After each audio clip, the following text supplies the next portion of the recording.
How did life take to the skies first? For millions of years, Earth's creatures were bound to land and water. Then, an impossible leap occurred. Insects became the masters of the air. But how did these segmented, ground-dwelling creatures achieve such a feat? The answer lies in a combination of environmental factors and incremental evolutionary steps. Imagine a world teeming with life, but utterly devoid of aerial hunters or escape routes.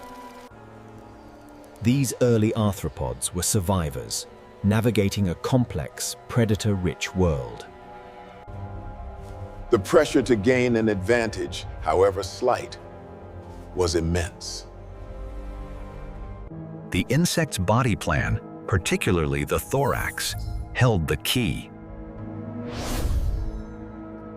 Its rigid exoskeleton provided protection, but also a challenge for developing appendages.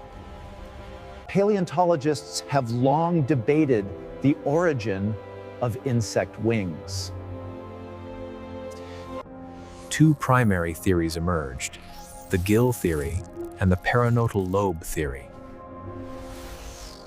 The gill theory suggests wings evolved from gill-like structures, initially used for breathing underwater.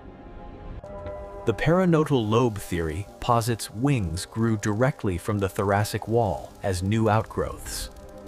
Recent genetic and developmental evidence strongly favors the paranotal lobe hypothesis.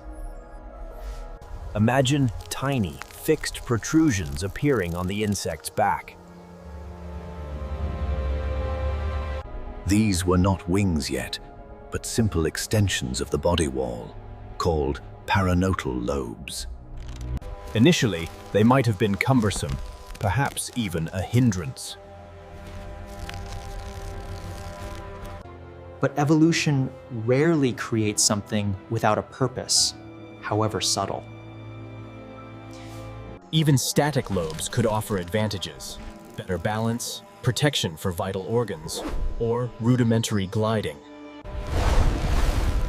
This parachute effect could mean the difference between life and death. A controlled fall is far better than an uncontrolled plummet. Over countless generations, these lobes grew larger, becoming more aerodynamic. The genetic machinery that controlled their growth began to tinker, refining their form. Crucially, muscles began to attach, allowing for subtle, independent movement. This was the dawn of active, powered flight, however inefficiently. Imagine the sheer evolutionary pressure favoring even the slightest ability to generate lift. Even a short, controlled jump or a slightly longer glide offered enormous survival benefits. Escaping predators, finding new food sources, dispersing across new territories. The Carboniferous period, roughly 360 to 300 million years ago, was a unique time. Vast swamp forests covered much of the land, producing immense amounts of oxygen. And then, during the Carboniferous period, oxygen levels spiked dramatically, reaching heights unseen in the modern era. This hyper-oxygenated atmosphere had a profound impact on insect size and physiology. More oxygen meant more efficient respiration, allowing insects to grow much larger. And then, it happened. True, powered flight emerged. The stage was set for the giants of the Carboniferous skies, creatures like Meganeura. With wingspans reaching over 2 feet, Meganeura was the largest insect that ever lived. Its flight was a triumph of evolution, a masterpiece of biological engineering. For the first time, the skies belonged to insects. They were the undisputed aerial predators of their era.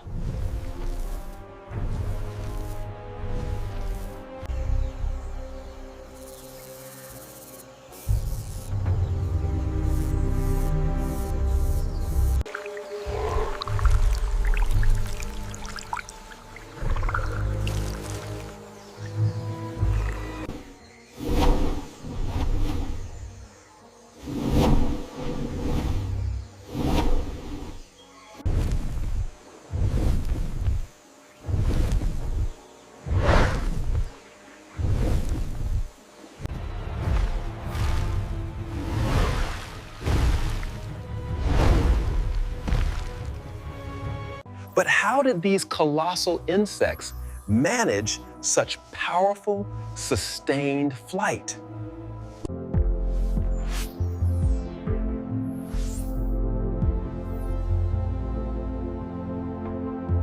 Unlike birds or bats, early insects couldn't fold their wings in the same way.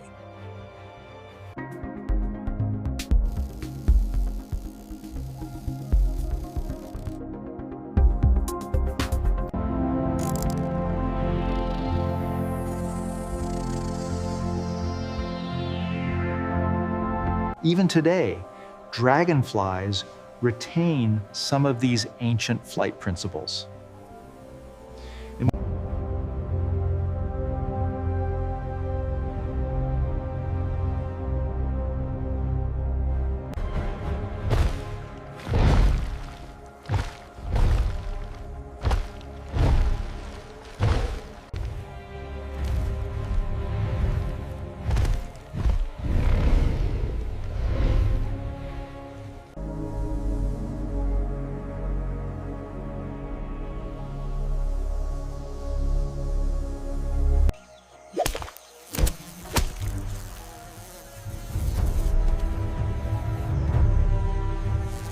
This ability to escape wasn't just about survival.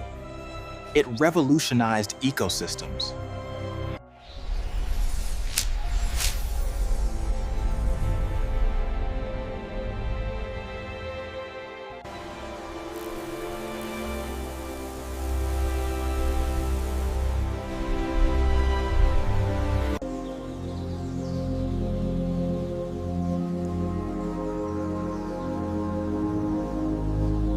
Evolution is an arms race.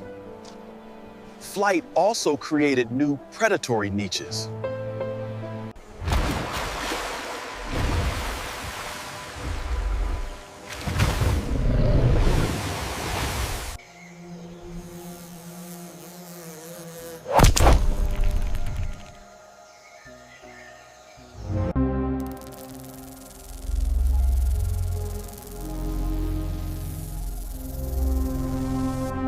Detail here is unprecedented.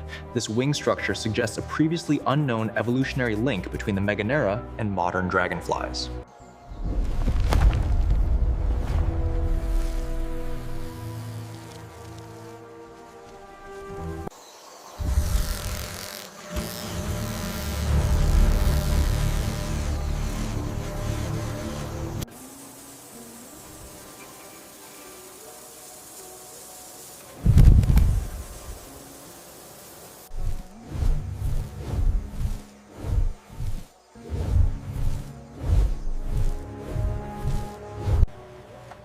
The intricate engineering within these tiny creatures is simply astounding.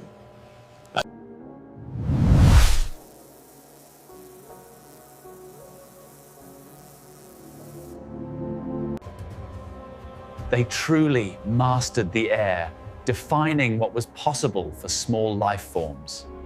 Notice the intricate details on the membrane. This specific venation pattern suggests a much earlier divergence than previously thought.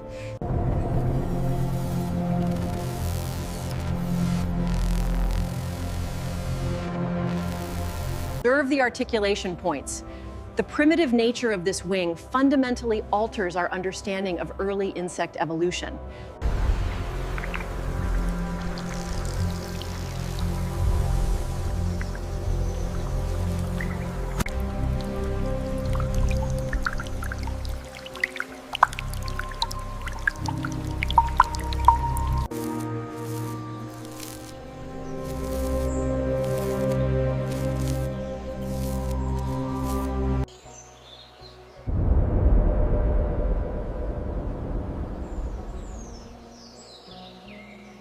If we look at the morphology, the evidence clearly points towards an arboreal origin.